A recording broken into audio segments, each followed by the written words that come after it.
Hi everyone, Pastor John here. The holidays can be especially hard for those of us who are grieving the loss of a loved one. I want to take a moment and address the emotions that come at this time of the year and to remind you that God sees you and He understands your pain.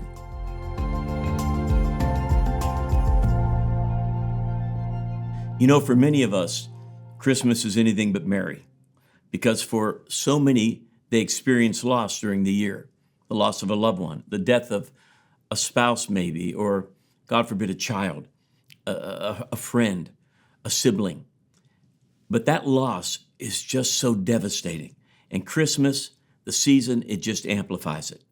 For many of you listening to me right now, there's going to be an empty chair at Christmas. And I want to talk to you about how to process that pain, how to process that grief. 3 simple things I want to talk to you about. And I hope this helps you. I trust and I'm praying that it will. Here's the first. Understand this, that grief is both godly and healthy. Grieving is natural. Not grieving is devastating.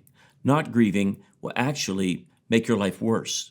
So it's natural and it's normal to grieve. Let me read you what Jesus said about grief. In Matthew 4, he said this, "Blessed are those who mourn, for they shall be comforted." You see, the process of grief, at the end of it, carries a blessing with it. And here's what it is, comfort. That doesn't mean you'll ever be okay with the loss.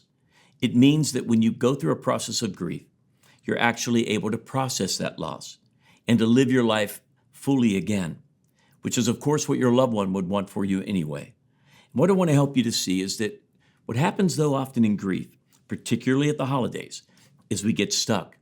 Or we try to avoid the pain and we isolate ourselves. I want to encourage you not to do that. It's absolutely normal to grieve. It's absolutely normal for that grief to try to be and will be overwhelming to you.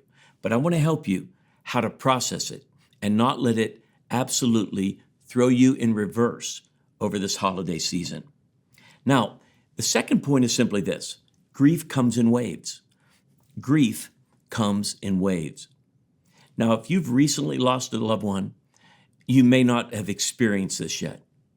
But the fact of it is, you can have lost a loved one a year ago, or 2 years ago, or 5 years ago. If it's a child, it could have been 10 years ago. And out of nowhere, like standing on the beach with your back to the ocean, and a wave comes in crashing and knocking you over. That's exactly what grief does. Grief will come in and take your feet right out from under you. Listen, it's normal. Sometimes the things that devastate us the most are the things we don't expect. Sometimes we wonder, is there something wrong with me? Why did I just fall apart at a moment? It's okay. It's normal. Grief has to be processed through your life. The holidays just exasperates that opportunity, and it exasperates our ability to actually do it. When you grieve the loss of someone that you love, there's a spiritual principle that I want you to remember, and this is so important. To whom much is given, much is required. What do I mean by that? You know, as a pastor, I've been at the deathbeds of many people, and I've been to many funerals and conducted many. And what I want you to know is that I've been to many places where people are standing around their loved one after they've died, and they don't feel anything. Privately, the husband or wife or the child or the friend will say, "I'm good with it." You say, that's a horrible thing. And you're right, it is. And they have virtually no grief because they didn't have what you had.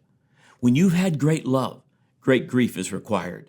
And that's my hope for you to understand today, that it's natural, normal, and healthy to grieve. When you've loved much, it's natural to grieve much. And get ready for the waves, particularly at Christmas, because they're coming.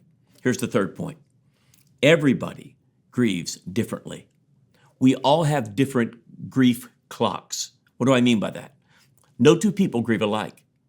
And the greatest conflict that occurs over the holidays is when 2 people are grieving, but they grieve differently. One of you may want to talk about your loved one all day long, and the other one may not want to. You may be thinking of ways to celebrate their life. I've had people say, I want to put an empty chair at the table this year. But then another person in your family they can't bear it. And we're on different grief clocks. And we're on different waves. And if we're not careful, we'll impose on the people we love our own grief clock. And I want to help you not to do that because it's okay to grieve differently. It's okay. What's not okay is to actually demand that people grieve like me. And if you'll learn that simple principle, you can take some action steps this Christmas and you can accept the grief, you can process the grief, you can spend times crying. But I also want you to understand there is a way that as you gather together as a family, the potential exists. Before long, as you talk about the person you love, there'll be a lot of laughter mixed with those tears. And I want to consider that you would do this, that you would take this consideration and ask those at your home, ask those at your gathering to perhaps share a story of this person that you all loved, to tell something funny or something touching. But always make it very clear, you may not be comfortable doing this, and if you're not comfortable even hearing this, we understand. But for most people, they'll sit there and listen. Before long, they'll be laughing with you, they'll be crying with you, and you'll bring peace to their heart as well. But it's so important that you don't run away from your grief. If you do, you'll isolate yourself. And that's when people get stuck. And that's when the process of grief is no longer a blessing, is no longer comforting, but it will trap you in this unimaginable pain and heartache. And lastly, I want to read this scripture to you. It's so important, so important. Psalms 34 verse 18 says that God is close to the brokenhearted. He saves those who are crushed in spirit. And that's my prayer for you this Christmas, as you process the grief of the one you love so deeply. And I want to thank you for taking the time to watch this video. If you found it helpful, we'd love for you to join us for a service at one of our campuses or online, or consider joining a small group where you can find support, encouragement, and a community that cares. You can find information and links to resources in the description below. Remember, you don't have to go through the holidays alone. God is with you, and so are we.